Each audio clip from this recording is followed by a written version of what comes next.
नमस्कार मित्रांनो, एसएससी किंवा सेंट्रल लेवलच्या एक्झाममध्ये वेगवेगळ्या टाईपच्या डायसवरती प्रश्न येतात. तसाच एक प्रश्न आपण पाहूया की आपल्याला दोन डायस दिलेले आहेत आणि तिथे विचारलं आहे की त्या नंबरच्या अपोजिटला काय येणार.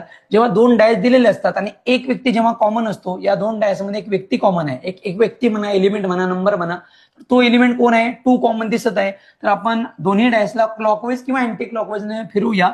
तर जिथं जे कॉमन आहे तो कॉमन एलिमेंट बघा, डायस नंबर 1 मधला किंवा या डायस मधला 2 नंतर कॉमन क्लॉकवाईज काय होणार? क्लॉकवाईज घुमूया आपण. 2 नंतर काय येणार? 6 नंतर काय येणार? 4. सेम या प्रकारे या डॅशचं पण आपण करूया.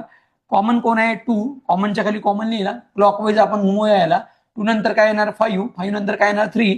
तर 3चा अपोजिट काय येणार? 4. 6चा अपोजिट काय येणार? 5. आणि 2चा अपोजिट काय असणार? तर रिमेनिंग नंबर कुठला राहिला? डायस मधला 1. तर रिमेनिंग नंबर 1 असेल तर 2चा अपोजिट 1 असेल. हे एकमेकांचे अपोजिट असेल. किंवा आपण अँटी क्लॉकवाईज जर केलं तर अँटी क्लॉकवाईज सुद्धा करू शकतो. 2च्या नंतर 4 नंतर काय येणार? 6. इथं पण द्यायचं 2 नंतर अँटी क्लॉकवाईज मध्ये 3 नंतर 5. बघा, 6चा अपोजिट 5, 4चा अपोजिट 3 आणि 2चा अपोजिट 1. हे तुमचा आन्सर असेल.